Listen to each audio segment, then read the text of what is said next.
بتائیں کہ قائد اعظم جب خلافت راشدہ بنانے کی بات کرتے تھے اس پاکستان کو، تو وہ کون سا پاکستان بنانا چاہتے تھے؟ غیرت جو مسلمان بادشاہوں کی ہمیشہ سے آنر اور ڈگنیٹی کا سائن رہا ہے. سلطان عبدالحمید خلافت عثمانیہ کے آخری سلطانوں میں سے ایک سلطان، اس وقت جب یورپ میں خلافت عثمانیہ کو سک مین آف یورپ کہتے تھے. یہ اس وقت پوری مغربی طاقتیں مسلمانوں کو تباہ کرنے کے لیے یلغار کرتی چلی آ رہی تھی. اس وقت بھی انہوں نے اسی طرح کی توہین کی تھی حضور صلی اللہ علیہ وسلم کی شان مبارک میں، جس طرح ڈینش کارٹونز اور سویڈن اور ناروے یہ خرافات اور بلاسفیمی کرنے کی کوشش کرتے ہیں. لندن اور نیو یارک میں، لندن اور پیرس میں انہوں نے ڈرامے بنائے جس میں حضور صلی اللہ علیہ وسلم کی شان مبارک میں گستاخیاں کرنی تھی. انہوں نے پوری امت مسلمہ میں بے چینی پھیل جاتی ہے. خبر سلطان عبدالحمید تک پہنچتی ہے. سلطان عبدالحمید کمزور مسلمان خلافت ٹوٹنے والی ہے. جلال میں آتے ہیں، برٹش فرینچ امبیسڈرز کو بلاتے ہیں، صبح بلاتے ہیں، شام تک بٹھا کے رکھتے ہیں اپنے مہمان خانے میں. اس کے بعد شام کو ملنے جاتے ہیں ان سے تو بیٹل آرمر میں ہوتے ہیں، پورا میدان جنگ کا لباس پہنا ہوتا ہے، تلوار نکال کر بیچ میں رکھتے ہیں اور کہتے ہیں اگر اگلے ہفتے تک یہ ڈرامے بند نہ ہوئے تو ترکی، فرانس اور لندن پہ، یورپ پہ جنگ مسلط کرنے والا ہے. اگلے دن ڈرامے بند کر دیے جاتے ہیں.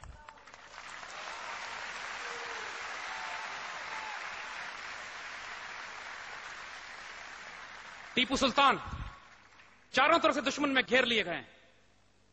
ان کا ایک نوکر، کوئی ملازم، کوئی غدار ان کو مشورہ دیتا ہے کہ ہتھیار ڈال دیں، انگریزوں کے آگے اپنا تعارف کرا دیں، بتا دیں کہ آپ کون ہیں، شاید یہ آپ کو معاف کر دیں. سلطان جلال میں اس کو دیکھ کر کہتا ہے، وہ تاریخ کے الفاظ قیامت تک اب یاد رکھے جائیں گے، شیر کی ایک دن کی زندگی گیدڑ کی 100 سال کی زندگی سے زیادہ عزیز ہے.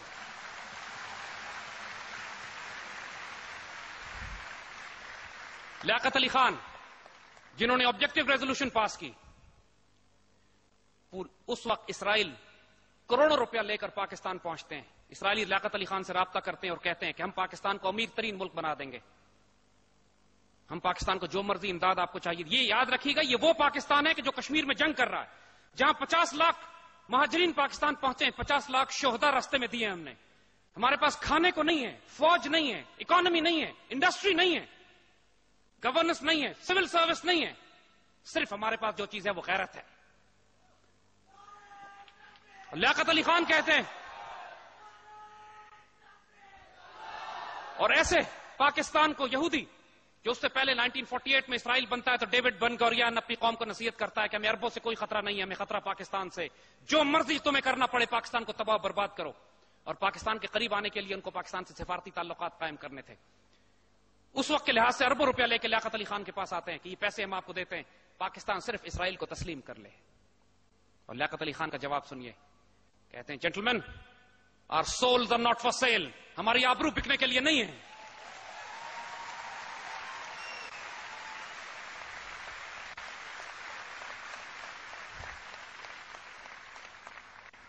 میرے بچوں، ہم نے آپ کو خلافت راشدہ کی مثالیں دی. یہ مثالیں 1400 سال کی مسلم تاریخ میں اس طرح پھیلی ہوئی ہیں کہ ہم بیان کرنے لگے تو سالوں سال گزر جائے. قاضیوں کا عدل آپ کو بتاتے ہیں. اسی خلافت راشدہ میں قاضی کا عدل دیکھیے.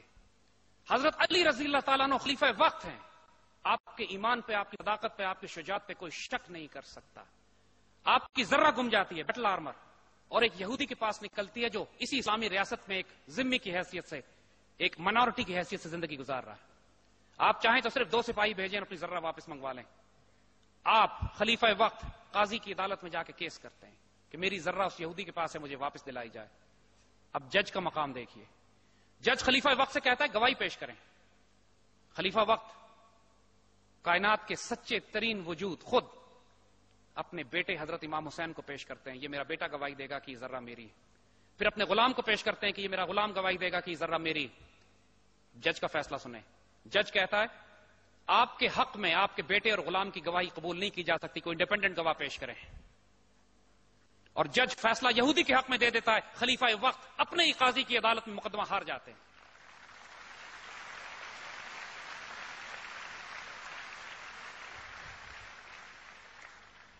میرے بچوں، آج ہم جس پاکستان کے ساتھ کھڑے ہیں، جو پاکستان ہمیں آج تحفے میں ملا ہے،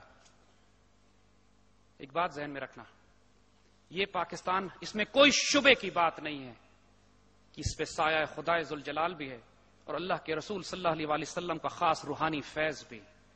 یہ بات اپنے ذہن میں رکھنا، اللہ اس کے رسول صلی اللہ علیہ وسلم نے آپ کو چھوڑا نہیں ہے.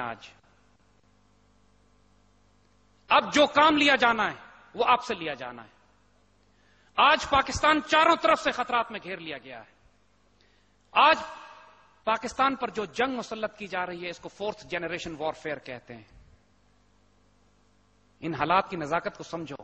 اسی قسم کے واقعات، اسی قسم کے خطرات ہم کو اس وقت بھی تھے جب پاکستان بنانے کے لیے ہمارے بڑوں نے دیوانہ وار اتنی قربانیاں دی تھیں. الطاف حسین حالی نے جب اپنی مسدس حالی لکھی تو اس میں وہ دردناک انہوں نے اللہ کے رسول کے آگے درخواست پیش کی تھی، اے خاصہ اے خاصان رسول، وقت دعا ہے، امت پہ تیری عجب وقت پڑا ہے. پوری امت مسلمہ اس وقت تباہی بربادی کے کنارے کھڑی تھی، خلافت ٹوٹ چکی تھی، تاریخی تھی، ہندوستان مغلیہ حکومت تباہ ہو چکی تھی، انگریزوں پر سورج ڈوبتا نہیں تھا. کانگریس یہ فیصلہ کر چکی تھی کہ اب مسلمانوں کا وجود مٹا دیا جائے گا. پورے ہندوستان میں ہندو مسلم فسادات ہو رہے تھے، لاکھوں کی تعداد میں مسلمان قتل کیے جا رہے تھے. اس وقت 1930 میں ایک درویش، ایک فقیر یہ خواب ہمیں دکھاتا ہے، یہ ویژن دیتا ہے جس کو اس وقت بھی لوگوں نے کہا تھا یہ دیوانگی کی بڑھ ہے، پاسبل نہیں ہے، ہو نہیں سکتا کہ ہندوستان توڑ کر ایک نیا ملک بنا دیا جائے گا. بچوں، ہم لوگ تو ایک گھر نہیں بنا سکتے ساری زندگی، ان بڑوں نے تو ہمارا ایک ملک بنا دیا اللہ کے فضل سے. ان کی قربانیوں کو چھوٹا نہ سمجھنا. پورے ہندوستان میں مسلمانوں کو معلوم تھا کہ بڑی بھاری قیمت دینی پڑے گی. فیصلہ کیا گیا قربانی دینی ہے، سو بی اٹ. اپنی عزت، اپنی آبرو، اپنے آنر، اپنے کریج، اپنی ڈگنیٹی، اپنی تاریخ، اپنی ثقافت کی اگر حفاظت کرنی ہے تو 50 لاکھ شہداء دینے پڑیں گے. الحمدللہ شہداء ہم نے دیے. یہ پاکستان کسی نے ہمیں پلیٹ میں رکھ کے نہیں دیا. یہ پاکستان اللہ اس کے رسول صلی اللہ علیہ وسلم کی امانت ہے. ہمارے بڑوں نے بہت بھاری قیمت دی ہے اس پاکستان کے لیے. میرے بچوں سے خیانت نہ کرنا کبھی. آنے والے وقتوں میں آؤ تمہیں بتائیں ہونے کیا والا ہے. پاکستان کو اس وقت چاروں طرف سے گھیر لیا گیا ہے. This is called the 4th generation war. First generation war یہ تھی جو پہلی جنگ عظیم، جہاں پہ ٹرینچ وار فیئر ہوتی تھی، فوجیں اس طرف بھی ہیں اس طرف بھی ہیں، ایک دوسرے پہ فائر کر رہے ہیں، صرف فوجی مرتے تھے. سیکنڈ جنریشن وارفیئر دوسری جنگ عظیم، جہاں پہ aircraft carrier, battleships, mobile warfare جو پوری دنیا میں پھیل کے انہوں نے جنگیں برپا کی لیکن کنونشنل عام ہتھیاروں سے. تھرڈ جنریشن وارفیئر جو نیوکلیر ایج میں، جہاں پہ cold war, NATO, Soviet Union, ان کی فوجوں کا تصادم ہونے کا اندیشہ کہ ایٹمی جنگ ہو جائے گی. اور 4th جنریشن وارفیئر کہ جو انہوں نے، جس کا استعمال انہوں نے پہلے یوگوسلاویا پہ کیا. یوگوسلاویا ڈاکٹرن جس کے مطابق یورپ کے بیچ میں ایک پرو سوویٹ ملک تھا جس کو انہوں نے فیصلہ کیا کہ اس ملک کو ہم نے توڑ کر اب چھوٹا چھوٹا کرنا ہے. پہلی جنگ عظیم کے بعد جب انہوں نے خلافت اسلامیہ کو توڑا تو اس کے 50-60 مسلمان ملک نکال دیے. اس میں سے وہ پہلا ورلڈ آرڈر جو انہوں نے قائم کیا جس میں ایک طرف کمیونزم اور ایک طرف کیپٹلزم تھا، ایک طرف ڈیموکریسی تھی ایک طرف ڈکٹیٹرشپ تھا، یہ دونوں کفر کے نظام جو انہوں نے قائم کیے فرسٹ ورلڈ وار کے بعد، اس کا اختتام ہوتا ہے 20ویں صدی کے آخر میں جب سوویت یونین ٹوٹ کے الگ ہو جاتا ہے، جب ان کا کمیونسٹ بلاک کولیپس کرتا ہے، جب ڈکٹیٹرشپ کولیپس کرتی ہیں، جب ان کے پاس صرف ایک کیپٹلسٹ ڈیموکریٹک ماڈل باقی رہ جاتا ہے جو خود کولیپس کر رہا ہوتا ہے. اس وقت یہ فیصلہ کرتے ہیں کہ اب دنیا پر ہم کو مزید ایک نئی جنگ مسلط کرنی ہے. اس دنیا کے وسائل پر قبضہ کرنے کے لیے، اس کے ذخیروں پر قبضہ کرنے کے لیے، اس کے تیل کے ذخائر پر، گیس کے ذخائر پہ، آبی راستوں پر، واٹر ریسورس پر، ایگریکلچر لینڈ پہ. اور یہ اللہ تعالیٰ کا کرم اور احسان دیکھو. اقبال جب کہتے ہیں کہ نیل کے ساحل سے لے کر تابا خاک کے کاشغر، تو افریقن شور سے لے کر سینٹرل ایشیا تک پوری دنیا کی فوڈ باسکٹ یہ مسلمان خطہ ہے. One geographic contiguous block, this is one Muslim land, جس میں تمام دنیا کے آبی راستے، چاہے وہ جبرالٹر ہو، چاہے باسفورس ہو، چاہے وہ سوئز ہو، چاہے وہ ہارن آف افریقہ ہو، چاہے وہ پرشین گلف ہو، چاہے ملاکا اسٹریٹس ہو انڈونیشیا کے پاس، یہ تمام آبی راستے مسلمان کنٹرول کرتے ہیں. دنیا کے 80% تیل اور گیس کے ذخائر ہمارے پاس ہیں. پوری دنیا کے 80% غلہ اس خطے میں پیدا ہو سکتا ہے. پوری دنیا کی سب سے غیرت مند قوم اور اللہ کے رسول کے امتی اس خطے میں بستے ہیں.